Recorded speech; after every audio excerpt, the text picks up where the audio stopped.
Many friends have come here today for the first time since the Christmas Foundation meeting, and I must therefore speak of it, even if only briefly, by way of introduction. Through this Christmas Foundation, the Anthroposophical Society was to be given a new impulse, the impulse that is essential if it is to be a worthy channel for the life which, through anthroposophy, must find embodiment in human civilization. Since the Christmas Foundation, an esoteric impulse has indeed come into the Anthroposophical Society. Hitherto this society was, as it were, the administrative center for anthroposophy. From its beginning onward, anthroposophy was the channel for the spiritual life that has been accessible to mankind since the last third of the 19th century. Our conception of the Anthroposophical Movement, however, must be that what takes its course on earth is only the outer manifestation of something that is accomplished in the spiritual world for the furtherance of the evolution of humanity. And those who wish to be worthily connected with the Anthroposophical Movement must also realize that the spiritual impulses are also at work in the sphere of the Anthroposophical Society itself. What does it really amount to when a man has a general theoretical belief in a spiritual world? To believe in theory in a spiritual world means to receive it into one's thoughts. But although, in their own original nature, thoughts represent the most spiritual element in modern man, the thoughts themselves are such that in their development as inner spirit during the last 4 to 5 centuries, they are adapted only to receive truths relating to material existence. And so people today have a spiritual life in thoughts, but as members of contemporary civilization, they fill it with a material content only. Theoretical knowledge of anthroposophy also remains a material content, until there is added to it the inner conscious power of conviction that the spiritual is concrete reality, that wherever matter exists for the outer eyes of men, not only does spirit permeate this matter, but everything material finally vanishes before man's true perception when this is able to penetrate through the material to the spiritual. But such perception must then extend also to everything that is our own close concern. Our membership of the Anthroposophical Society is such a concern.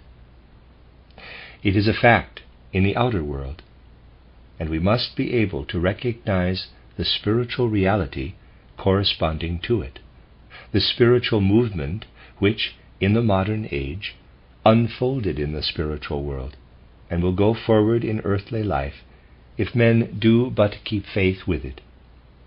Otherwise it will go forward apart from earthly life. Its link with earthly life will be maintained if men find in their hearts the strength to keep faith with it. It is not enough to acknowledge theoretically that spiritual reality hovers behind mineral, plant, animal, and man himself. What must penetrate as deep conviction into the heart of every professed anthroposophist is that behind the Anthroposophical Society too, which in its outward aspect belongs to the world of Maya, of illusion, there hovers the spiritual archetype of the Anthroposophical Movement.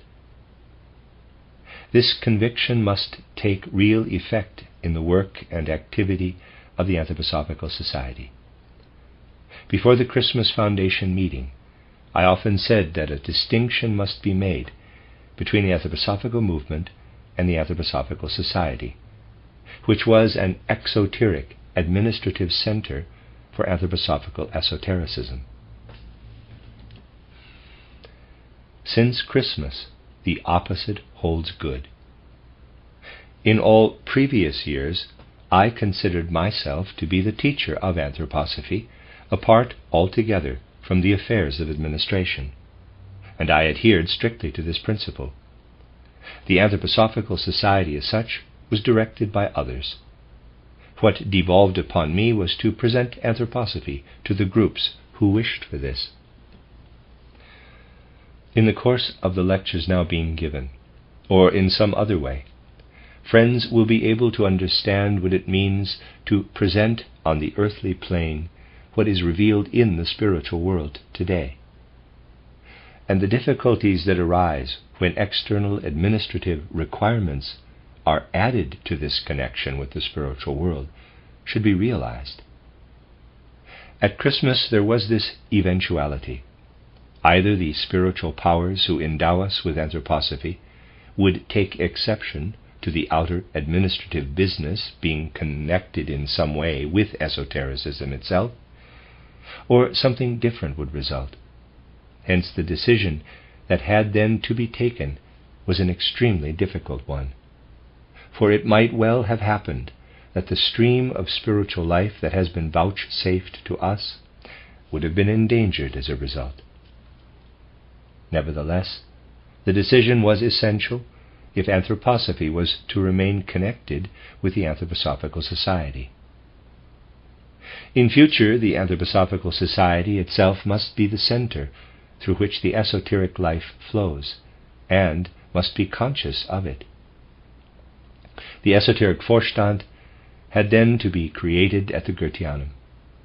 It was necessary to recognize that an esoteric task devolves upon this Vorstand as a whole, and that in the future everything that flows through the Anthroposophical Society must not only be material to be assimilated, but that anthroposophy, as well as being a teaching, must be put into effect in all external measures.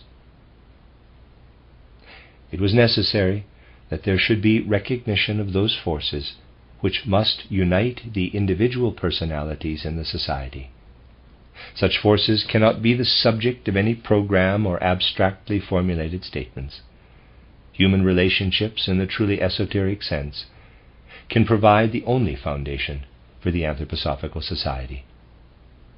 In the future, therefore, everything must be based upon real human relationships in the widest sense, upon concrete, not abstract spiritual life.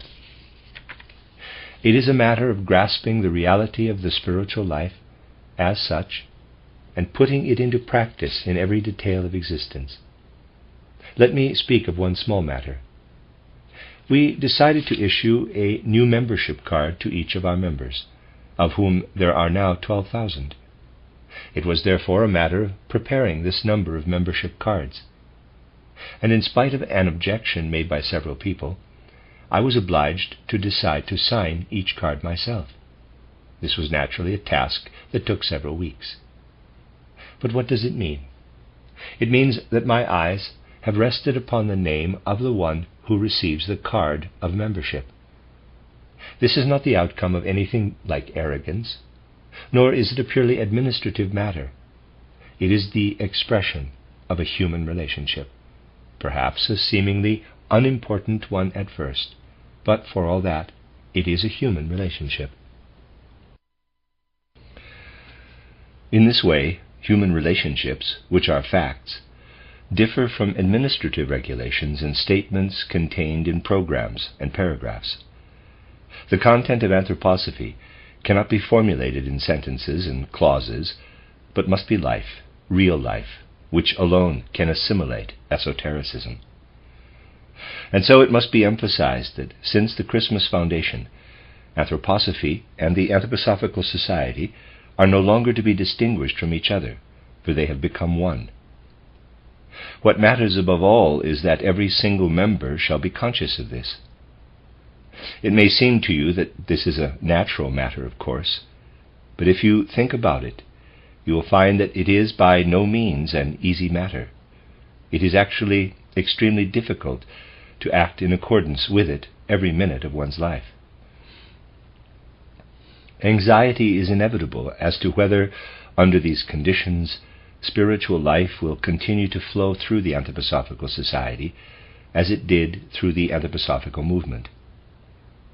However, now that we have been living for many months under the influence of the Christmas Foundation, endeavoring to be true to what was intended in the laying of the spiritual foundation stone of the Anthroposophical Society, we may justifiably say to ourselves that what has been flowing to us for years is flowing in even greater abundance. It may also be said that hearts have been even more receptive wherever the more esoteric trend, which, since the Christmas foundation, has pervaded all anthroposophical work. Take the whole significance of what I have said as the result of the experiences of recent months into your hearts, my dear friends. Such a conception will, in the future, contribute in many ways to the provision of the right soil for that spiritual foundation stone which was laid for the Anthroposophical Society at the time of the Christmas meeting. And this brings me to speak of what I shall have to say to you in the coming days, for which this introductory lecture is intended to provide guiding lines. I want to show how, at this serious point in its existence, the Anthroposophical movement is actually returning to its own germinal impulse. When, at the beginning of the century, the Anthroposophical Society came into being out of the framework of the Theosophical Society, something very characteristic was foreshadowed. While the Anthroposophical Society, then the German section of the Theosophical Society, was in process of formation, I gave lectures in Berlin on titled Anthroposophy. Therewith, at the very outset, my work was given the hallmark of the impulse which later became an integral part of the Anthroposophical movement. Apart from this, I can remind you today of something else. The first few lectures I was to give at that time, to a very small circle, were to have been the title, quote, Practical Exercises for the Understanding of Karma, close quote. I became aware of intense opposition to this proposal. And perhaps Herr Günther Wagner, now the oldest member of the Anthroposophical Society, who to our great joy is here today, and whom I want to welcome most cordially as an elder of the Society, will remember how strong was the opposition at that time to much that from the beginning onward I was to incorporate in the Anthroposophical movement. Those lectures were not given. In face of the other currents emanating from the Theosophical movement, it was not possible to proceed with the cultivation of the esotericism which speaks unreservedly of the reality of what was always there in the form of theory. Since the Christmas foundation, the concrete working of karma in historical happenings and in individual human beings has been spoken of without reserve in this hall, and in the various places I have been able to visit. Footnote, the temporary lecture hall in the Schreinerei workshop at the Goetheanum. End of footnote. And a number of anthroposophists have already heard how the different earthly lives of significant personalities have run their course, how the karma of the Anthroposophical Society itself and of the individuals connected with it has taken shape. Since the Christmas foundation, these things have been spoken of in a fully esoteric sense. But since the Christmas foundation, also, our printed lecture courses have been accessible to everyone interested in them. We have thus become an esoteric and at the same time a completely open society. Thus we return in a certain sense to the starting point. What must now be reality was then intention. As many friends are here for the first time since the Christmas foundation, I shall be speaking to you in the coming lectures on questions of karma, giving a kind of introduction today by speaking of things which are also indicated briefly in the current news sheet for members of the Society. As is clear from our anthroposophical literature, the development of human consciousness is bound up with the attainment of those data of knowledge which point to facts and beings of the spiritual world, and with penetration into these facts. We shall hear how this spiritual world, the penetration into which has become possible through the development of human consciousness, can then be intelligible to the healthy, unprejudiced human intellect. It must always be remembered that although actual penetration into the spiritual world requires the development of other states of consciousness, the understanding of what the spiritual investigator brings to light requires only the healthy human intellect, the healthy human reason that endeavors to put prejudice aside. In saying this, one immediately meets stubborn obstacles in the modern life of thought. When I once said the same thing in Berlin, a well-meaning article appeared on the subject of the public lecture I had given before a large audience. This article was to the following effect: Steiner maintains that the healthy human intellect can understand what is investigated in the spiritual world, but the whole trend of modern times has taught us that the healthy human intellect can know nothing of the supersensible world, and that if it does, it is certainly not healthy. It must be admitted that in a certain sense this is the general opinion of cultured people at the present time. What it means, translated into bald language, is this: if a man is not mad, he understands nothing of the supersensible world. If he does, then he is certainly mad. That is the same way of speaking about the subject, only put rather more plainly. We must try to comprehend, therefore, how far the healthy human intellect can gain insight into the results of spiritual investigation achieved through the development of states of consciousness other than those we are familiar with in ordinary life. For centuries now we have been arming our senses with laboratory apparatus, with telescopes, microscopes, and the like. The spiritual investigator arms his outer senses with what he himself develops in his own soul. Investigation of nature has gone outward, has made use of outer instruments. Spiritual investigation goes inward, makes use of the inner instruments evolved by the soul in steadfast activity of the inner life. By way of introduction today, I want to help you to understand the evolution of other states of consciousness. First of all, simply by comparing those that are normal in present-day man with those that were once present in earlier, primitive, not historic but prehistoric, conditions of human evolution.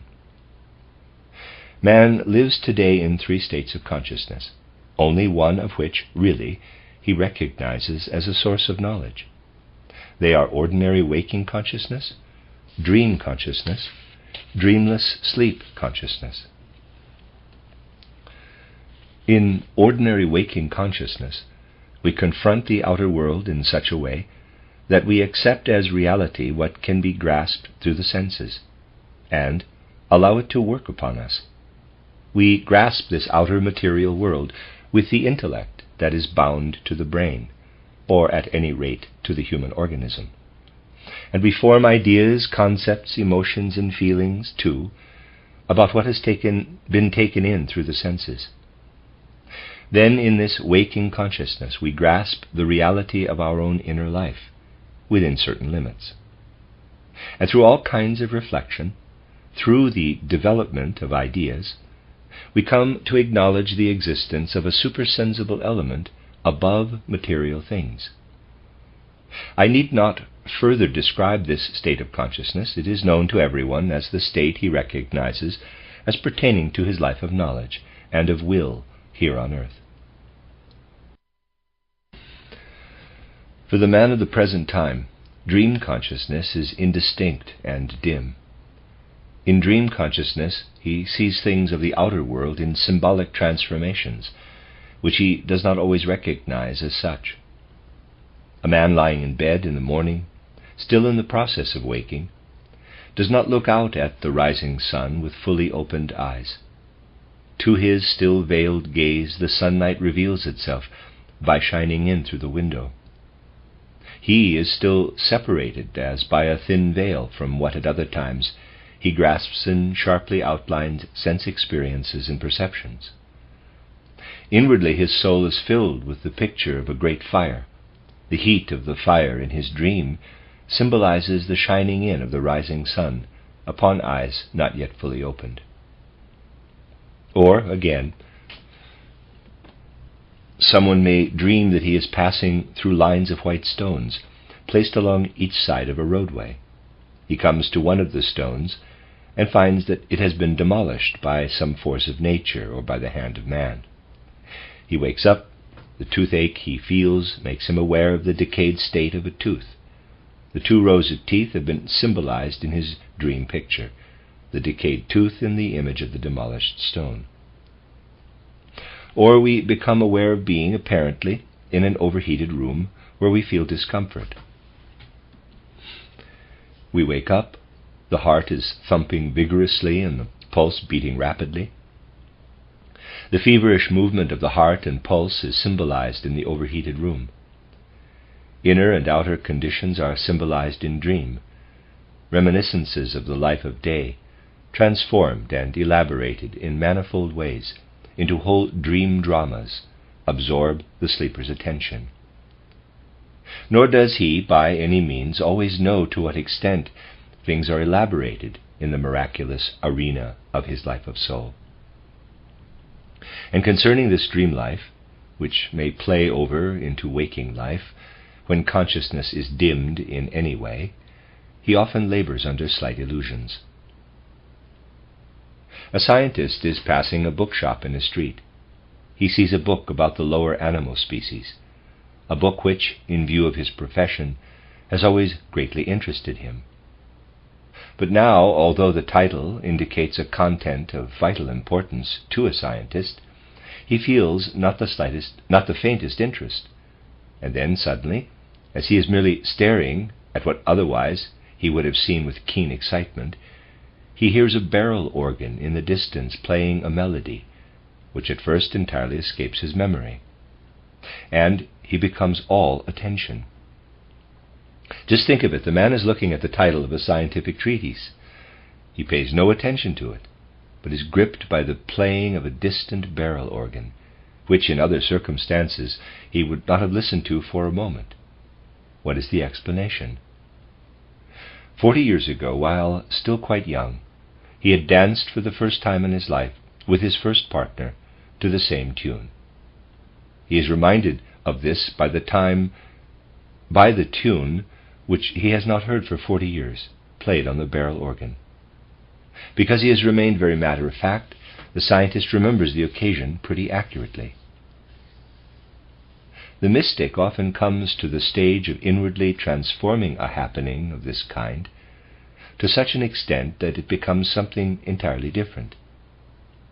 One who, with deep and sincere conscientiousness, embarks upon the task of penetrating into the spiritual life, must always keep strictly in mind all the deception and illusion that may arise in the life of the soul.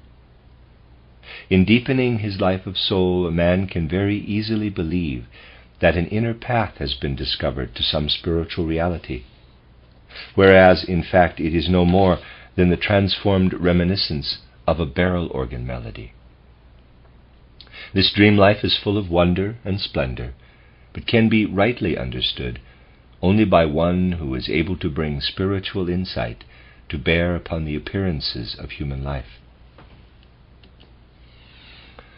Of the life of deep, dreamless sleep, man has in his ordinary consciousness nothing more than the remembrance that time continues to flow between the moment of falling asleep and the moment of waking. Everything else he has to experience again with the help of his waking consciousness. A dim general feeling of having been present between the moments of falling asleep and waking is all that remains from dreamless sleep. Thus we have today these 3 states of consciousness: waking consciousness, dream consciousness, dreamless sleep consciousness. If we go back into very early ages of human evolution, not, as I said, in historic times, but prehistoric times, accessible only to those means of spiritual investigation of which we shall be speaking here in the coming days, then we also find three states of consciousness, but essentially different in character. What we experience today in our waking hours was not experienced by the men of those primeval times. Instead of material objects and beings with clear shapes and sharp edges, they saw all the physical boundaries blurred. In those times, a man who might have looked at you all sitting here would not have seen the sharp outlines demarcating you as human beings today. He would not, like a man today, have seen these contours bound by so many lines. But for his ordinary waking consciousness, the forms would have been blurred. They would have lacked definition. Everything would have been seen with less precision, would have been pervaded by an aura, by a spiritual radiance, a glimmering, glistening iridescence extending far beyond the circumference that is perceived today. The onlooker would have seen how the auras of all of you sitting here are interwoven. He would have gazed into these glimmering, sparkling, iridescent auras of the soul life of those in front of him. It was still possible in those days to gaze into the life of soul because the human being was bathed in an atmosphere of soul and spirit.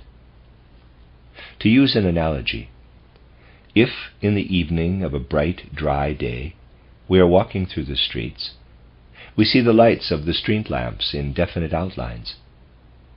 But if the evening is misty, we see these same lights haloed by all sorts of colors which modern physics interprets quite wrongly, regarding them as subjective phenomena, whereas in truth they give us an experience of the inmost nature of these lights, connected with the fact that we are moving through the watery element of the fog.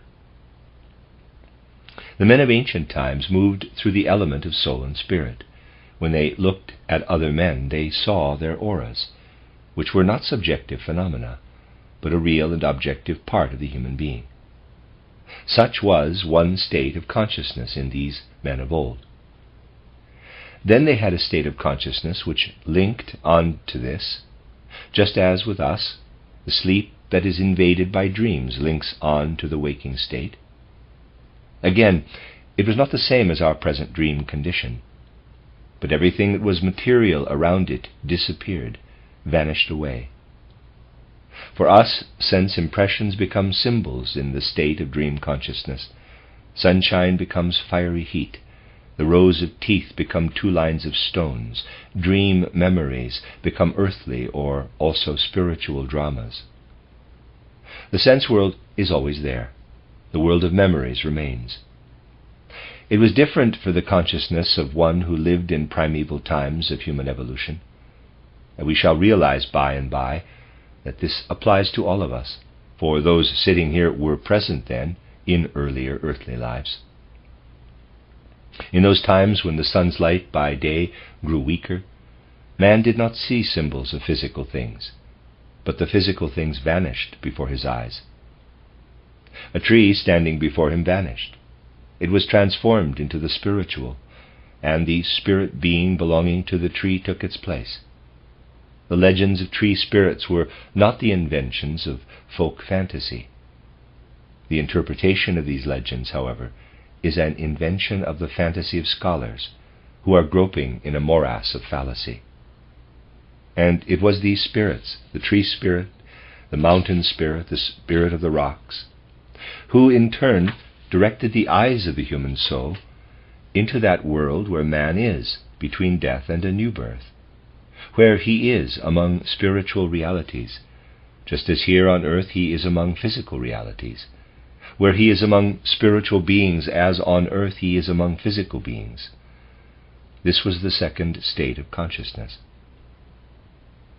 We shall presently see how our ordinary dream consciousness can also be transformed into this other consciousness in a man of modern time who is a seeker for spiritual knowledge. And there was a third state of consciousness. Naturally, the men of ancient times also slept, but when they awoke, they had not merely a dim remembrance of having lived through time, or a dim feeling of continuous life, but a clear remembrance of what they had experienced in sleep. And it was precisely out of this sleep that there came the impressions of past earthly lives, with their connections of destiny, together with the knowledge, the vision of karma. Modern man has waking consciousness, dream consciousness, dreamless sleep consciousness. Early humanity had also 3 states or conditions of consciousness. The state of consciousness in which he perceived reality pervaded by spirit, the state in which he had insight into the spiritual world, and the state in which he had the vision of karma. In primeval humanity, consciousness was essentially in a condition of evening twilight. This evening twilight consciousness has passed away, has died out in the course of the evolution of mankind. A morning dawn consciousness must arise, into which modern spiritual investigation has already found its way. And by strengthening his own soul forces, man must learn to look at every tree or rock, every spring or mountain, or at the stars, in such a way that the spiritual fact or spiritual being behind every physical thing is revealed to him. It can become an exact science, a source of exact knowledge, although people scoff at it today as if it were craziness or sheer delusion, so that when a genuine knower looks at a tree, the tree, although it represents a physical reality, becomes a void, as it were leaving the space free before his gaze, and the spirit being of the tree comes to meet him. Just as the sun's light is reflected to our physical eyes from all outer physical objects, so will humanity come to perceive that the spiritual essence of the sun, pervading the world with its life, is also a living reality in all physical beings. As the physical light is reflected back to our physical eyes, so from every earthly being there can be reflected back as a reality to our eyes of soul the divine spiritual, all-pervading essence of the sun.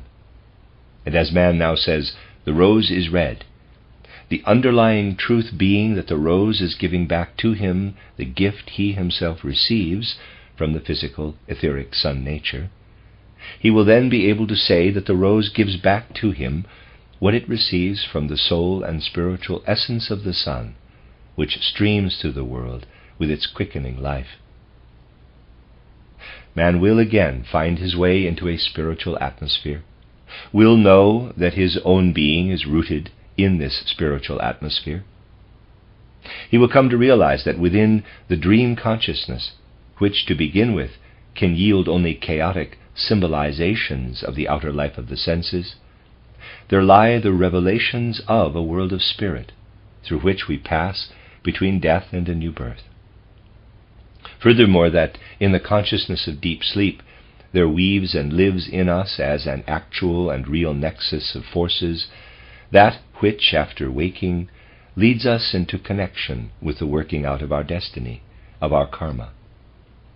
What we live through in our waking hours as destiny, notwithstanding all freedom, is spun during our life of sleep, when, with the soul and spirit, which have left the physical and etheric, we lead a life together with divine spirits, with those divine spirits too, who carry over the fruits of earlier lives into this present life, and one who, through the development of the corresponding forces of soul, succeeds in penetrating with vision into the life of dreamless sleep, discovers therein the connections of karma. Moreover, it is only in this way that the historical life of humanity acquires meaning, for it is woven out of what men carry over from earlier epochs, through the life between death and rebirth, into new life, into new epochs.